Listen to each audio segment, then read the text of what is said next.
Bon, maintenant, il apparaît clairement que Devon AI, l'IA qui est censée remplacer les développeurs, c'est malheureusement un cas de plus d'entreprise qui tourne autour de l'IA, qui joue la carte du fameux fake it till you make it, ce qui veut dire en français, fais semblant, prétend que tu y arrives jusqu'au moment où tu y arriveras. Qu'est-ce qui me fait dire ça? D'une part, j'ai toujours pas reçu ma clé d'essai après près d'un mois.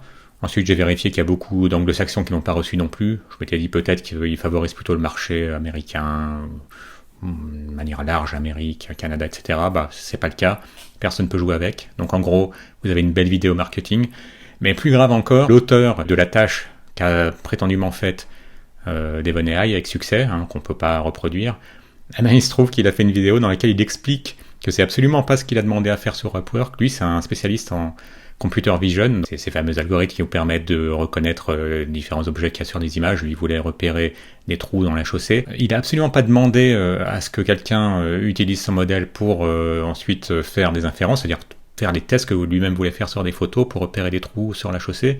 Il demandait simplement dans son Upwork à ce que on lui montre comment déployer sur Amazon Web Services. Et donc il précise bien, tout autre travail ne sera simplement pas payé. C'est vraiment un double échec de la part des bonnes AI. Non seulement on ne reçoit pas les clés qui nous permettent de tester le produit parce que visiblement il n'est pas prêt, mais en plus, dans la démo, les gars n'ont pas fait ce que demandait la personne. Or, on sait très bien que le développement, si vous avez travaillé professionnellement, vous savez qu'il y a beaucoup d'interactions avec le client ou bien avec la MOA.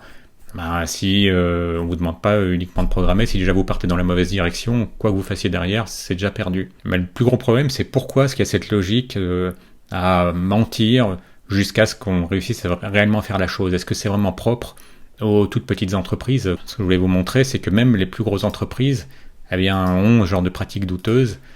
Vous pouvez voir par exemple que Amazon retire sa technologie Just Walk Out. En gros, le principe, c'était de permettre aux clients de ne plus faire la queue. Donc vous remplissiez votre caddie et vous avez un système d'IA qui était capable de détecter ce que vous aviez mis dans le caddie. Or, il s'est avéré qu'il y a près d'1 millier d'Indiens en Inde qui, via les différents capteurs et caméras placés dans les magasins, c'était des êtres humains qui vérifiaient qu'il y avait bien une cohérence entre ce que on vous facturait et ce que vous aviez dans votre caddie. Donc en gros, c'était un énorme pipeau. C'était une façon finalement de délocaliser des caissiers américains vers des caissiers qui se situaient en Inde. À tel point, elle était pas mal celle-là, c'est que des gens ont dit finalement, pour Amazon Web Services, AI, ça veut pas dire Artificial Intelligence, ça veut dire All Indians, c'est-à-dire que des Indiens et pas intelligence artificielle. Le gros problème, c'est que même si les grosses boîtes mentent sur l'implémentation qu'elles ont des IA, il y a eu également eu une boîte de transport, je sais qu'elle est en France aussi, DPD, qui utilisait un chatbot pour répondre à ses clients. Il s'est trouvé que le chatbot a fini par répondre n'importe quoi et même insulter le client. Si je peux me permettre ce parallèle, c'est un peu comme les progrès de l'aviation. Vous savez, on a commencé par des avions en toile et bois qui avaient quasiment des roues de vélo. Aujourd'hui, on en est au stade de l'avion de ligne. Ça a pris un certain temps, ça a pris un siècle.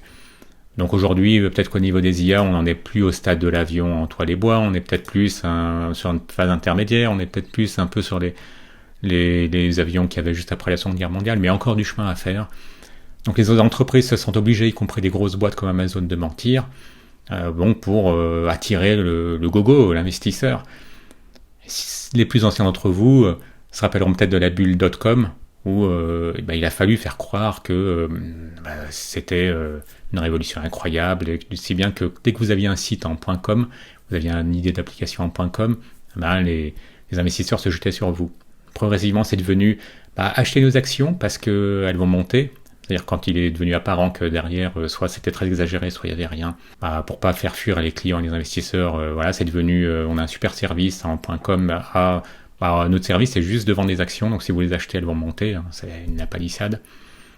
Ce qui ne veut pas dire pour autant qu'il n'y a pas eu un vrai progrès de tout ce qui est techno autour de tout ce qui est internet, c'est bien pour ça que vous êtes sur YouTube, vous faites probablement pas mal de courses sur des sites de e-commerce, donc il y a bien une réalité, il y a bien eu un tournant technologique, mais il n'a pas été aussi rapide que ce qui était annoncé à l'époque. Et ensuite il existe encore des technologies autres, tels que des magasins classiques. On continue à pousser notre caddie dans un magasin, on ne fait pas tout en ligne. Donc il y a eu une grosse exagération pour attirer le gogo. Qu'est-ce que vous pensez de ce genre de pratique? Est-ce que le fait que les marketeurs ils vous disent il vaut mieux qu'on parle de vous en mal que pas du tout, c'est quelque chose qui s'applique à des progrès techniques, parce que là ça vous crame quand même une réputation. Là, la boîte qui est derrière Devon AI, il va falloir qu'elle rame beaucoup pour se rattraper.